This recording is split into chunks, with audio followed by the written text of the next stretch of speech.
This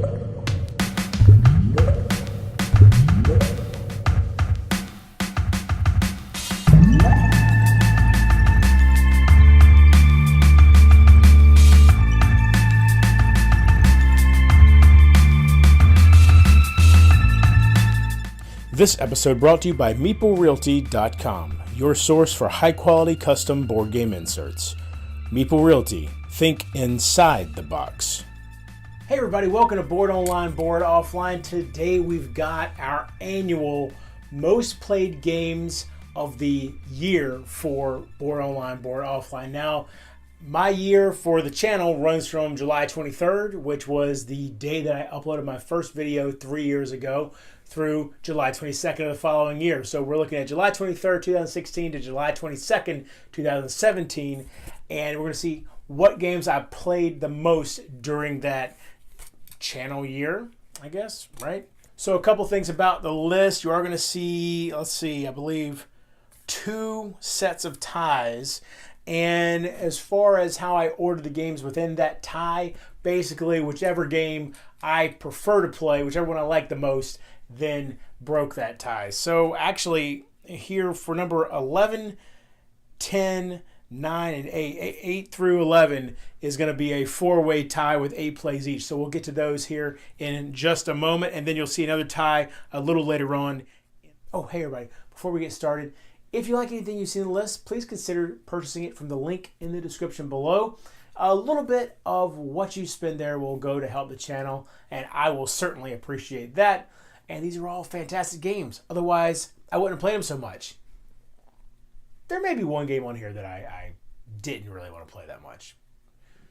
Somewhere in the bottom half. But we'll talk about that later. So here we go with number 11. It is Quoridor, which is a abstract game that I picked up from the thrift store. Now, this is basically, I really feel it plays, I can't say I feel it plays best at 2 players because I've never tried it at 4 players. It seems to me that it would not be fun with 4 players, though I have received comments on my review for this game that I really don't know what I'm talking about. So maybe it actually is a pretty good game of 4 players. Regardless, Quoridor is each player has a pawn and you're trying to get to the other side of the board. Simple, right? Except each player also has a set of little walls that they can stick on the board. The board has grooves in it where the walls stand up, and you place them in the path of your opponent. And when, on your turn, you can either place a wall or move your pawn. And that's it. And so as you're moving your pawn along, your opponent's going to be dropping walls in your way, or you're going to be dropping walls in your opponent's way. Sometimes you can actually set it up so that you kind of channel yourself into a faster route to your opponent's side of the board, because you have to make sure when you're placing these walls that there's always a path to the other side. So if you block off one side over here, then the opponent can't block you off over here. So there's a lot of kind of decisions like that to be made. And if your opponent's not careful, I've had it where, and granted this was against my daughter, so maybe, I was able to see it a little better than she can, because this particular game isn't necessarily her forte. She's pretty good at whooping me in some other games. But she, if your opponent's not careful, they can make it pretty deep into your side of the board and then get cut off and have to travel all the way back around.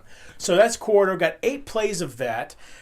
Spent about 20 minutes total, so that gives you an idea of how quickly we're playing the game. Again, I think somebody who is a little bit more into abstract style games might spend a little bit more time playing this game. But we got 8 plays of it in about 20 minutes total. So that's number 11, Quoridor.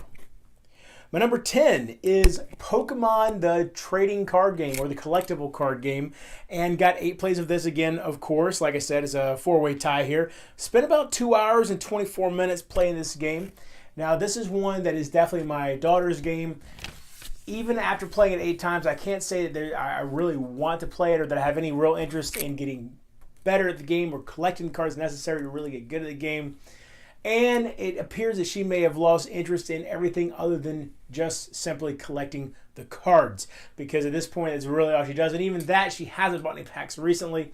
But we did for a few weeks there. We were playing it relatively regularly, got 8 plays of it pretty quickly there. And for anybody that doesn't know, Pokemon is basically imagine Magic the Gathering, where you've got all these different cards in your deck, and there's different, I say monsters, but they're called Pokemon, that you're able to fight against your opponent with. However, you only can have one fighting at a time. The others you have kind of in standby, or I can't remember exactly what it's called.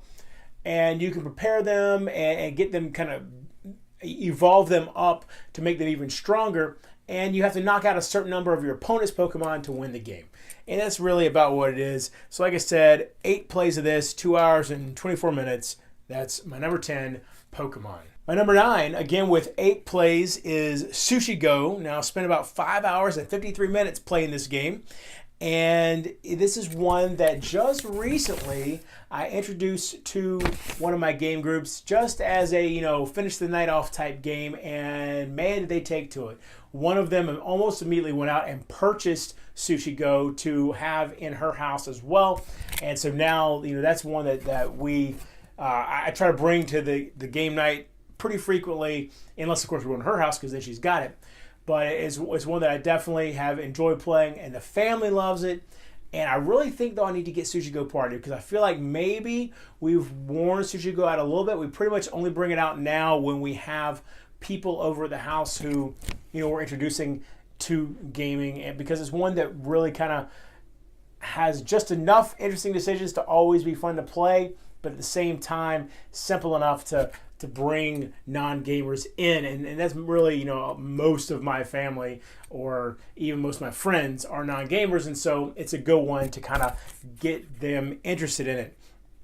Sushi Go is a deck building game. Not deck building. What am I talking about? It's a drafting game.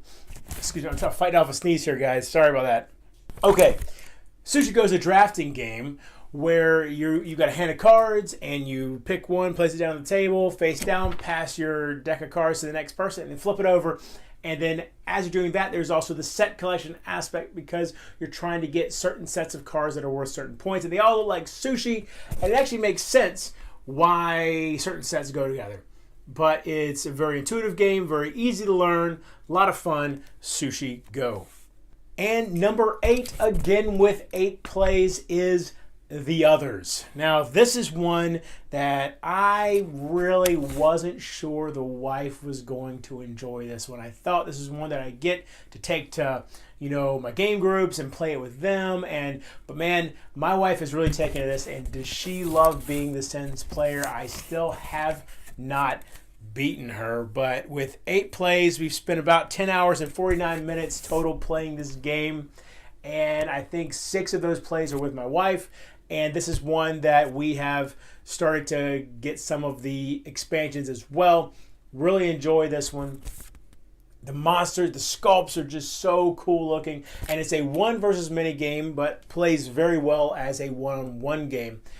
And one player is the Sins player and has control of this massive horde of monsters, where the other players or player is the Faith team, which it stands for some kind of crazy, that's some acronym, Faith. I don't know what it stands for. I have to look it up. But basically, you have control of these people that, it's basically like the best of what's left. You've got like half demons and vampires and werewolves and humans, and all of you are fighting against the demons or the Sins player and monsters that have kind of taken over the city of Haven and presumably the rest of the world. I think Haven might be the final city standing after this kind of apocalypse that has occurred. And then there's all kinds of mutated humans that are on the Sins team. Like there's mutated police, or corrupted is what it's called. Corrupted police and corrupted nuns and corrupted hobos. So much fun. And right now I have 2 avatars come with the game. I believe it's Pride and Sloth. And then also just recently got another one. I can't remember which one it was, but I'll try to pop a picture of it up on the screen so you can see it. It's a pretty grotesque one. But the sculpts are just so cool in this game. And this is a dice fest. If you don't like dice, don't mess with this game because it is so much dice rolling. And of course, there's not enough dice in the game. So fortunately, some of the expansions come with extra dice. But what, it's kind of something you just have to deal with these days. Is sometimes you're going to run out of dice, especially when it has the exploding dice mechanism, which is so much fun, and this game has that in spades. So that's my number 8, The Others. Number 7, with 9 plays, 5 hours and 25 minutes spent playing this game, is Tavarua from Cody Miller is the designer of this one, who happens to be the designer of one of my other favorite games that didn't quite make the top 10+1 this year, but I have sneaky suspicion I might make it next year. But Tavarua made it this year with 9 plays, and this is a surfing game, which when I first heard surfing, well, so it kind of went like this. I knew that Cody Miller worked on Zaya, and so I was very interested in Zaya, which is a space exploration game, with this huge modular map, and there's just so much stuff going on. It's a sandbox game. And so I heard, so Cody Miller's got this other game that he's working on. It's called Tavarua, and I didn't know that Tavarua was an island at the time. And I was like, I'm going to look it up. I type it up, and it's a surfing game, and immediately lost interest in the game. The theme did not appeal to me at all. However, I did end up acquiring the game, and once that happened, I gave it a shot, and man, it's so much fun. And it is a beautiful game. The board is really nice to look at. The dice are gorgeous. I love the dice in this game. And then on top of that, there's just this cool mechanism with riding the waves, and how you ride the wave in, and then you can play it solo. And there's a easy to use but also effective AI for the opponent that essentially it's a kind of a thing for you to fight against as far as your score goes. And I have not played with 6 players, I think is the max count on this one. I've played with 3, I think is the most. I might have gotten a 4-player game at one time. Anyway, I think maybe with 6 it might get crowded. It might be really chaotic at that point, just because you can actually fight other players for their waves. Not fight, but you can try to snake waves from players. But the game is so much fun, and when you're playing these cards to maintain your balance you have to maintain your balance on your surfboard and try to prevent yourself from getting snaked by other players, and try to make it all the way in. And sometimes it's better to go ahead and get off the wave, because you just might not make it in and take a lower score. But if you do make it all the way in, you're going to get a really nice score, and then you can go back out and try again. And that's the cool thing about it too, is that you keep cycling out, trying to get more waves, and you keep trying to improve your score throughout the game. And it is a lot of fun. That's Tavarua, the only surfing game I'll probably ever own. My number 7. Number 6 is Star Realms. Now this is one that spends quite a bit of time in my most played list videos, because it is one of the original favorites for my wife and I.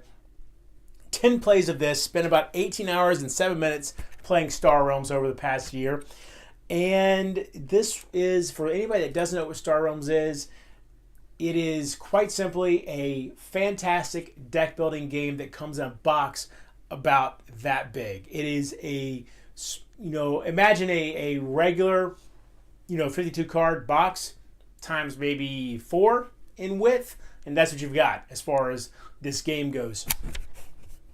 The only complaint that I ever have about the game is that the scoring cards that came with the game are complete garbage, and I actually ripped them up and threw them away. And you just need a pen and paper instead for keeping score. Or a cell phone. You can keep score with your cell phone.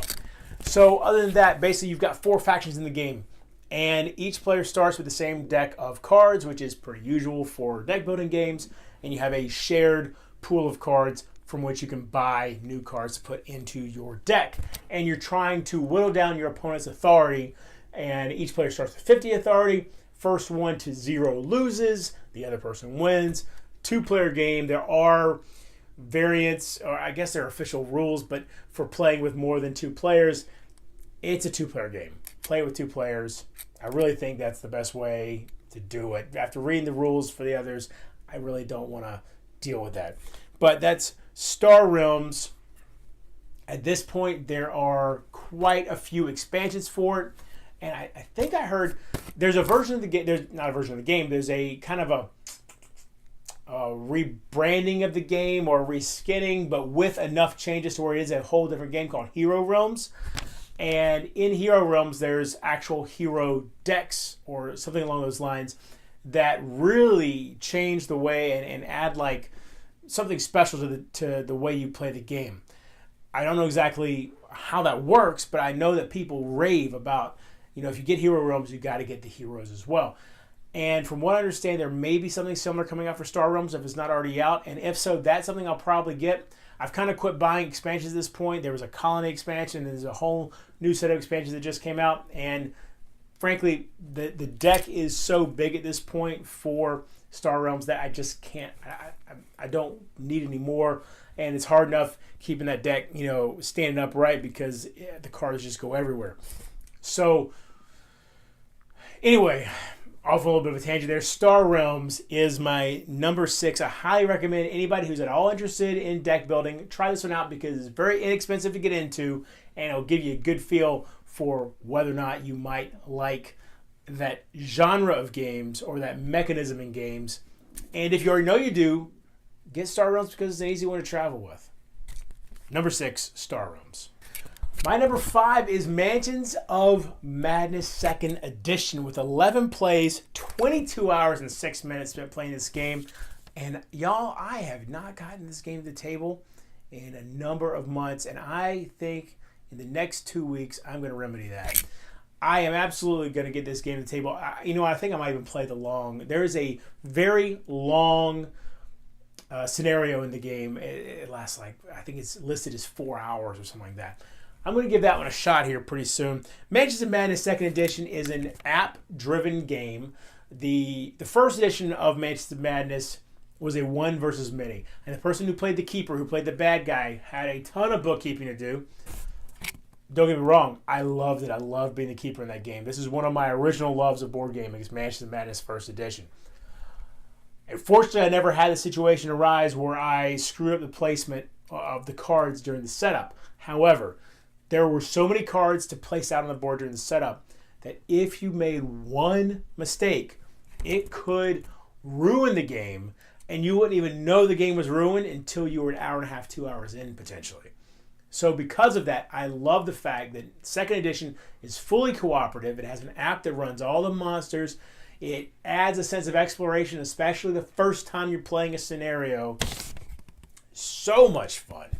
And as you add expansions to the game, the scenarios then can draw from those expansions to change the maps up. Now, it is not massive amounts of change, but it is enough to be interesting, and then it can draw from the different monsters that you've got. And so it's different monsters sometimes in the game, and then based on which investigators you use at the beginning of the game, you'll start with different items, and maybe there's different items in the rooms, and it's just so thematic, and I can't even explain how much fun this game is when you get it. And the first time you're exploring and as the map unfolds, that's the other thing. The map is not all laid out in front of you to begin with the game. You start in like a room, and then you open a door, and the app says, okay, we'll add this room to there, and so the map kind of folds out that way, and then maybe another investigator goes this way, the map starts folding out that way, and slowly this map builds out around you, and the mystery unfolds more and more around you until finally, it's just complete madness is going on everywhere, and you've got to figure out what's going on. You've got to complete the objectives before the whole world comes crumbling down around you,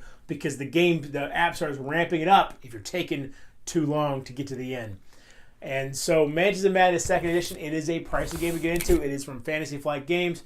And the miniatures in this game, though back when the original game came out, probably were pretty decent quality. They have not. I mean, they're using the same quality miniature now that they used back in, was it 2010, 11, somewhere like that when the first edition came out.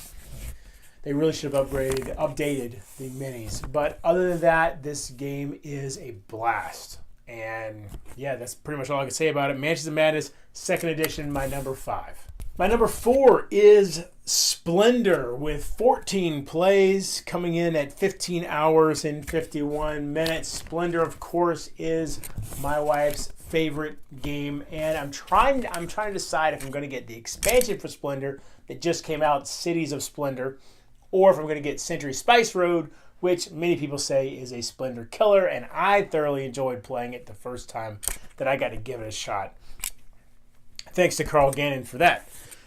So, let's see. Splendor. What can I say about Splendor? It is a game with no theme, despite the pasted-on theme that is on it. However, it is basically you are collecting sets of cards to then, or you're collecting gems to buy cards that then give you more gems to then buy more powerful cards and try to build up prestige to whatever, I believe it's 15, 13 maybe, 15, 13, somewhere in there. And if you get the right cards, the right sets of cards and the right number of each particular gem, as far as the cards go, then nobles will come and visit you and give you even more prestige points. And basically that's what you're doing, is you're trying to be the most prestigious gem collector, dealer, I'm going to say. Gem dealer, probably. I will say that as many times as I've played the game, and you'll see just how many times it is later on this year when I do my most played games of all time, and I've played it quite a bit, I need something to spice it up. So Cities of Splendor, Century Spice Road, we'll see which way I go with that. But the bottom line is, Splendor is still a fun game, and it is one that you can knock out relatively quickly. I mean, like I said, 14 plays, 15 hours, so just over an hour of play. But I feel like there must have been a long one in there at some point, because, and I'll be honest, that seems a little. Hey, so remember how I was just talking to myself about how 15 hours seemed like a little bit long for a game of Splendor, for 14 games of Splendor, like an hour? Yes, so all the times I've been quoting you throughout this whole video, that's the total time that I spent playing the game of all time. You see what I'm saying? So, yeah, so out of all the games of Splendor I've ever played, spent 15 hours and 37 minutes of my life playing Splendor, but 14 plays of it occurred over the past year. And how long did I spend playing it over the past year? Well, no one will ever know. Sorry about that. Oh, but before we move on, good news. We are at the point where you can win a game. Asmodee has provided Splendor to us for a giveaway right now. And so basically what you need to do to win a copy of Splendor, still in shrink wrap. I haven't even opened it. And you know how hard it is for me to not open games, even when I already own the game? It's like the shrink wrap is calling to me. I just want to rip it open, but I'm not going to. And you can get this game just by entering the contest. And how do you do that? It's very simple. Go down into the comments section below and leave me a comment about the video. That's it. Doesn't have to be about Splendor. It can be if you want it to be. Leave a comment section below about the video specifically, not just some random, hey, how you doing, Baker? What's up? It's got to be about the video. But as long as you leave me a comment down there, then I will have you entered to win Splendor. Now, if you don't want to win Splendor, I guess say I don't want to win Splendor, but you could always just re-gift it, right? Moving on. Number 3, also with 14 plays, is Kingdomino. So Kingdomino, I've spent a total of 4 hours and 12 minutes playing this game. And this game is just such a quick, little, simple, fun game. It's basically, abstractly speaking, you are a king or queen, and you are building your realm by taking dominoes, and you select them ahead of time, and then which domino you select determines your turn order for the next round. And if you go earlier, if you choose one of the higher dominoes, you'll get to go earlier, but that top domino probably is not going to be quite as valuable as one of the lower dominoes that will cause you to go later. And then you place it around your little castle that you got, and if you don't match it up properly, then you're going to end up losing some space and therefore losing points. You get extra points for using all of your dominoes by the end of the game. You also get extra points for keeping your castle in the middle of the kingdom that you build. And then, yeah, similar connected areas give you more points. And there's little crowns that are point multipliers.